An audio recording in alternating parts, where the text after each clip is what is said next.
पहला राजा 17 अध्याय उसकी 8 आयत से देखेंगे। तब यहोवा के वचन उसके पास पहुंचा, चलकर सीदोन के साफत नगर में जाकर वहीं रहे। सुन, मैंने वहीं एक विधवा को तेरे खिलाने की आज्ञा दी है। अतः वह वहां से चल दिया और साफत को गया। नगर के फाटक के पास पहुंचकर उसने क्या देखा कि एक विधवा लकड़ी पी रही है। उसको बुलाकर उसने कहा, किसी पात्र में मेरे पीने को थोड़ा पानी ले आ। जब वह लेने जा रही थी तो उसने उसे पुकार कहा, अपने हाथ में टुकड़ा रोटी भी मेरे पास ले दिया। उसने कहा, तेरे परमेश्वर यहोवा के जीवन की शपथ, मेरे पास एक भी रोटी नहीं है, केवल घड़े में मुट्ठी भर मैदा और कुप्पी में थोड़ा सा तेल है। और मैं तो एक लकड़ी पीट कर लिए जाती हूँ कि अपने और बेटे के लिए उसे पकाऊं और हम उसे खाएं, फिर मर जाए। क्यों बेटा, क्यों? सही साफ तो दिख रही हो, तुम्हारा बच्चा छोटा सा है, इतना प्यारा बच्चा है, तुम मरने क्यों जा रही हो? उसकी बात होती है, जब इसलिए मरने जा रहे हैं तो गरीबी इतनी है। आज सोसाइटी 100% में 80% एक ही रीजन है, लोन है, कर्जा है, देना है, मर जाओ, सब खत्म। मकान पे फाइनेंस, गाड़ी पे फाइनेंस, गोल्ड पे फाइनेंस। मर जाएंगे तो लोन वाले, बैंक वाले क्या कर देंगे? माफ कर देंगे लोन। तो शैतान कहता मर जाओ। बड़ा ध्यान से सुनिएगा। इस महिला के साथ भी ऐसा ही था। इतनी गरीबी थी कि इसके पास कुछ नहीं था, थोड़ा सा तेल, थोड़ा सा आटा था, और वही उसके पास उतना ही था। इसने डिसाइड किया कि मैं मरूंगी, अपने बच्चों को ही मार दूंगी, क्योंकि ऐसा जीना मेरे लिए काल बना है, ऐसा जीना मेरे लिए बोझ बना है। एक डेली भूखे मरने से अच्छा है कि एक दिन मर जाओ और भूख लगे ना। यहोवा को चिंता है। अगर आप ऐसी परिस्थिति में हैं तो यहोवा को चिंता है। कर्जे में है, मैं किसी से बात कर रहा हूं आत्मा में। फाइनेंस बिगड़ गया है, आपका पैसा डॉक्टर खा रहे, आपका पैसा महाजन खा रहा, आपका पैसा कचहरी खा रहा, आपका पैसा एक्सीडेंट खा रहा, आपका पैसा इलाज खा रहा है। तो सेम यही सिचुएशन है जो इस महिला के साथ है। खुदा का शुक्र करिए, उसने ठीक समय पर अपना नबी तुम्हारे घर में भेज दिया। ठीक समय पर यहोवा काम करता, बिल्कुल ठीक समय पर, जब सब साथ छोड़ देंगे, जब सब दरवाजे बंद हो जाएंगे, जब सबसे मदद मिलना बंद हो जाएगी, ठीक समय पर, वही जब आपको लगेगा सबने मेरे साथ छोड़ दिया, तब ठीक समय पर जीसस क्राइस्ट आपके सीन में आते हैं, आपके पिक्चर में आते हैं और कहते हैं मत डर, मैं तेरे साथ हूँ, इधर उधर मत था, क्योंकि मैं तेरा यहोवा ईश्वर हूँ। मैं तेरे द्वार खोलूंगा, मांगोगे तुम्हें मिलेगा, ढूंढोगे तुम पाओगे, खटखटाओगे तुम्हारे लिए खोला जाएगा। और बिल्कुल ठीक समय पर आज लोग क्यों यीशु मसीह के प्रेमी हैं?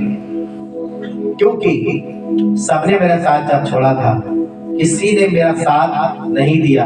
उस समय पे मेरा यीशु मसीह ने साथ, जब मैं पापी था, जब मैं पाप करता था, सबने ठुकरा दिया, और पापी की दशा में खुदा बाप ने मुझे गले लगाया। जब मैं गंदा था, नशा करता था, उस समय पर मेरे घर ने भगा दिया, लेकिन उस समय खुदा बाप ने मुझे गोद में उठाया और पुराने कपड़े उतारे और नए वस्त्र जो धार्मिकता के पहनाया, मुझे पोछा, मुझे नहलाया, अपनी आशीष दी, हालेलुया, और चर्च में बैठा दिया। समझ पा रहे नहीं समझ पा रहे? लेकिन यहोवा टूटे मन वालों के समीप रहता है। कितनी अच्छी बात है। दिल टूटा है ना, यहोवा तुम्हारे पास खड़ा है।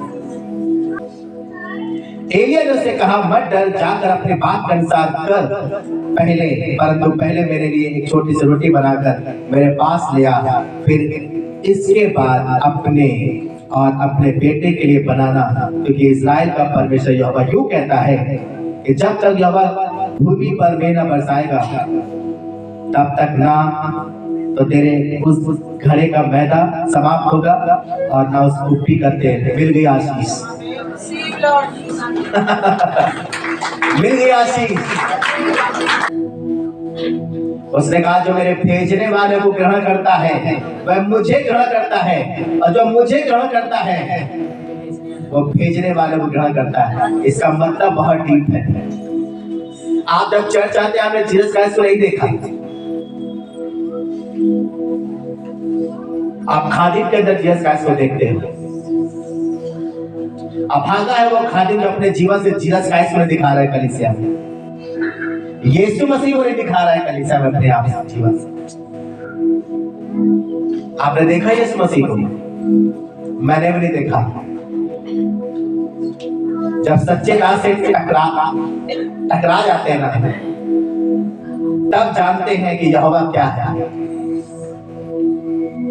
उसकी आवाज आपने सुना? नहीं सुना, लेकिन रियल आवाज ये है, उसका वचन जो आप सुन रहे हैं, जो आपसे बात कर रहा है। हम भी कहीं पढ़ते हैं ये सोचते थे केवल चर्च जाओ, टाइम दो, ऑफरिंग दो, प्रोग्राम में सिलेक्ट हो जाओ और अपनी जिंदगी से बस संडे चर्च जाओ। मिरेकल क्या है, भविष्यवाणी क्या है, बड़े बड़े काम क्या है, चिन्ह चमत्कार क्या है, अग्नि क्या है, प्रभु की प्रेजेंस क्या है, अन्य भाषा क्या है, दूर दूर तक बहुत किलोमीटर दूर थे। समझ पा रहे हैं? जैसा कि आपको मैं प्रेजेंट करूंगा वैसे ही छवि आपके ऊपर बनेगी। अगर मैं कहूंगा कि यीशु मसीह बस लिमिटेड काम करते हैं तो आप सोचेंगे हाँ प्रभु यीशु मसीह लिमिटेड काम करते हैं। अगर मैं कहूंगा कि यीशु मसीह के लिए कुछ भी करना संभव नहीं है, वो अनलिमिटेड काम करता है, और मैं दिखाऊंगा कि वो अनलिमिटेड काम कैसे करता है, तब आपको विश्वास होगा कि हाँ प्रभु केवल श्रद्धा तक सीमित नहीं रहता। अगर बच्चे की दानी भी ना हो, बच्चेदानी भी ना हो, तो वो सूखे बच्चेदानी में बच्चा पैदा कराने की हिम्मत रखता है।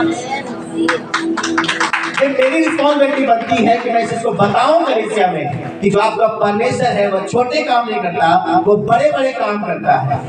उसका राज्य बातों का नहीं सामर्थ्य का है। जो मैं प्रेजेंट करूंगा भाई आप समझेंगे, और जैसा आपको प्रेजेंट किया गया है हालेलुया, वैसे आपकी विचारधारा बनी है कि संडे केवल चर्च जाओ और वापस आ जाओ।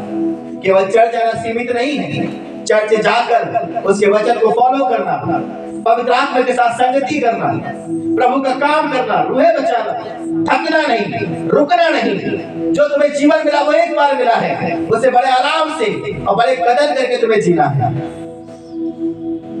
हालेलुया। बहरे सुन रहे हैं, लगड़े चल रहे हैं, पैर बराबर हो रहे हैं। जो मनुष्य से नहीं हो सकता वो परमेश्वर सारा कुछ संभव है। एक गाना ही बना है, मेरे परमेश्वर वास्ते सारा कुछ पॉसिबल है पॉसिबल। अच्छा हुआ कि इस बेवा औरत ने परमेश्वर के नबी को नबी करके स्वीकार कर लिया। समझ पा रहे हैं?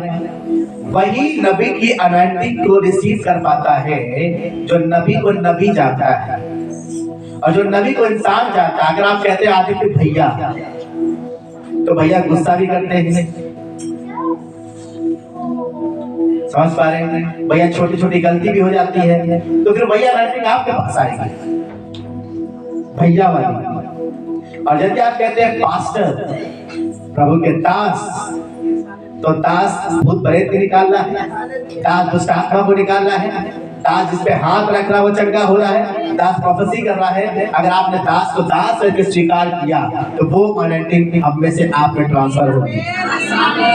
समझ पा रहे नहीं समझ पा रहे? बेवा औरत क्या करती है?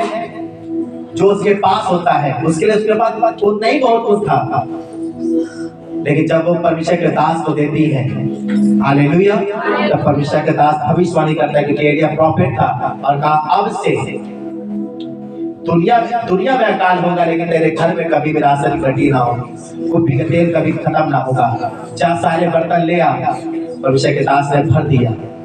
ये मैं नहीं कह रहा हूँ, वचन कह रहा है।